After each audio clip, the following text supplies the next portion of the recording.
My future job I wish to have is a college soccer coach. I think this job would best fit me because I have been an athlete my whole life, as well as having experience playing college soccer. I would like to share my knowledge with other players about what I am passionate about.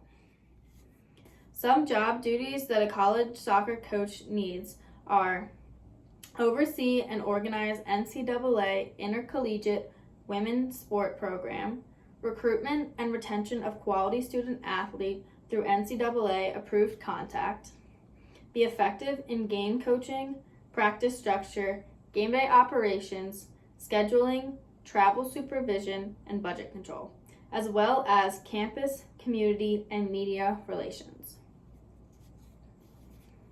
As you can see, there is a lot that goes into coaching than just running practices. You have to be able to balance all the responsibilities and still maintain good relationships with the players on your team.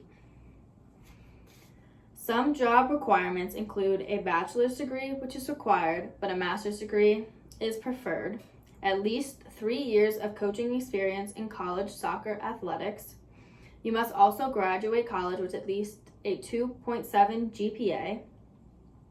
You must have at least a United Soccer Coaches National Coaching Diploma, USSFD license, as well as a USYSA National Youth License.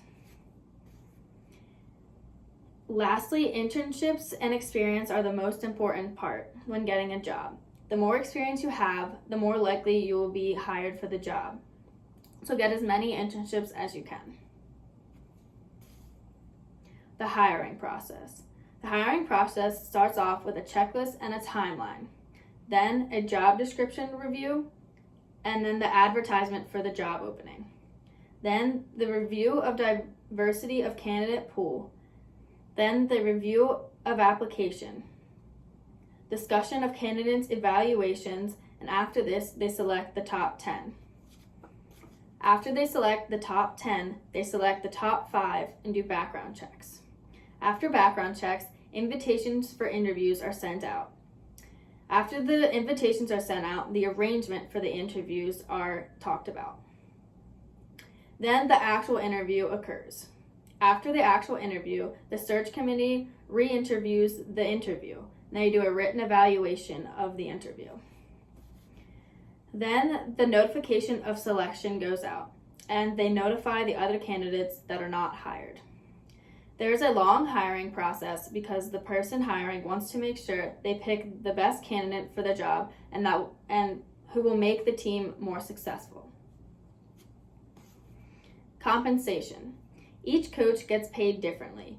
It is based on enrollment and athletic department funding. The team's win-loss record, recruitment skills, and a conference championship or appearance in the postseason tournament also plays effect into how much money the coach makes. The more the team wins, the more the coach makes.